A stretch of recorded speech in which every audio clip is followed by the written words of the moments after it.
They say it fell from the heavens, a ruby the size of a dove's egg, glowing like blood in fire. For generations, it was worshipped as a gift of the gods, granting a secret bloodline the power to heal. But every miracle came with a rule that no king, no empire, and no soul could ever truly obey. This is the curse of the Crimson Ruby. In the forgotten dawn of civilization, when empires were still clay and stone, there was a family unlike any other, a bloodline chosen by the gods. From mother to daughter, they carried a gift, the power to heal. Their hands soothed wounds that refused to close. Their words calmed fevers that raged like fire, and their eyes could glimpse what others feared to know, the threads of destiny itself. The heart of their gift lay in a single jewel, a ruby the size of a dove's egg, said to have fallen from the heavens during a storm of fire. This ruby, crimson as blood, pulsed with an otherworldly glow. It granted the healers their power, but only under one sacred rule. They could heal any illness, but only if it was not yet the sufferer's destined time to die. Generations passed, each healer guarding the stone. But in time, there came one who eclipsed them all. Their name has been lost, but whispers call her the last and greatest healer. Kings, merchants, and peasants alike sought her aid. She turned no one away, yet always abided by the law of destiny. To those she could not save, she offered only truth. It is their time. Far to the east, a ruthless king seized power after years of bloodshed. He was feared for his cruelty, yet adored his only daughter, a girl of unmatched beauty. When sickness seized her body, no physician could cure her. At last, he summoned the healer of crimson. She came, veiled in white, carrying the ruby bound in cloth. She examined the child, and after long silence, she spoke. Her time is written. I cannot save her. The king's heart raged against fate. He begged, then threatened, but the healer would not yield. In fury, he turned to a sorcerer of dark renown. The man whispered poison into the king's ear. If you wish to defy destiny, the price is her head and the stone she carries. The king obeyed. Before the court, the healer was denounced as a witch. She was bound and executed, her blood spilling upon the ruby. As her life faded, she cursed the king. May every life this stone saves bring death upon those who hold it. May your joy turn to ash. May your throne crumble in blood. That very night, the king used the ruby upon his daughter. Miraculously, she awoke, her sickness gone. But celebration soon turned to mourning. His queen collapsed days later, lifeless, without cause. Famine swept his land, his armies fell in defeat, and within months, his daughter sickened again. This time, beyond saving, madness claimed him. Servants whispered he was found clawing at his own skin, the ruby clutched tight in his hand, before death silenced him. Terrified, his subjects buried him with the stone, sealing both king and jewel in a tomb of iron and stone. But curses do not rest. Generations after the cursed king's death, his kingdom fell into ruin. Famine clawed the land, and villages emptied as hunger devoured its people. Among the desperate was a farmer named Aruk, whose only son lay dying from a wasting sickness. Aruk had heard the whispers that the cursed king was buried with a jewel of healing. One moonless night, with nothing left to lose, he crept into the overgrown tomb, torch trembling in his hand. He pried open the sarcophagus and found the ruby clutched in the king's skeletal hands. Even after centuries, the stone glowed faintly, as if pulsing with life. Aruk pressed it against his son's chest, praying to any god that would listen. By dawn, the boy awoke, breathing strong and whole again. Word spread quickly, and villagers hailed it as a miracle. But joy soon turned to horror. Within weeks, Aruk's wife and daughters fell to a sudden plague. Neighbors who had touched the boy also sickened and died. The boy himself remained healthy, untouched, but cursed to watch his family perish. Uruk vanished soon after, taking the ruby with him. Some said madness drove him into the mountains. Others claim he drowned himself in the river with the stone in his grasp. But the ruby was never found. Only the tale remained. In the 12th century, the ruby surfaced once more, this time in the hands of crusaders returning from the Holy Land. They called it the blood jewel of Christ, believing its crimson glow to be proof that it had been bathed in the Savior's wounds.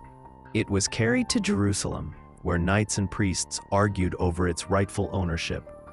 Each swore it was divine, and each sought to wield it. But the curse followed as faithfully as a shadow. One knight who claimed it was poisoned in his sleep. Another was betrayed in battle by his own brother in arms. A third, who boasted of the jewel's power, was found slain in a chapel, the ruby missing from his side. Chroniclers of the age wrote of the jewel in hushed tones. One monk recorded, "The stone blesseth the flesh, but damns the soul. None who hold it pass into old age. It consumeth them like fire hidden in the marrow." By the century's end, the ruby had vanished again. Some said it was carried east, back into the lands of its origin. Others believed it was hidden in a Templar vault, sealed away forever. In the 16th century, the ruby gleamed once more, this time in the crown of a great Maharaja of India. His son, weak from birth and often close to death, had been healed by the jewel. The Maharaja declared it a gift of the gods, displaying it proudly in his palace at Agra. But fortune soon twisted to ash, weeks after the boy's miraculous recovery. A fire broke out in the palace kitchens. Flames swept through halls and courtyards, devouring silks, tapestries, and lives. Servants, wives, and children screamed as the inferno raged. By dawn, the palace was a blackened ruin. The Maharaja's dynasty lay in ashes, save for the boy, untouched once again, and the ruby, found gleaming amid the wreckage. The child grew into a man haunted by whispers. Wherever he traveled, misfortune followed. His allies betrayed him. His armies faltered. His family line thinned to nothing. Some chroniclers said he cursed the day his father ever placed the ruby upon his brow. After his death, the jewel slipped quietly from India's courts, carried off by foreign traders.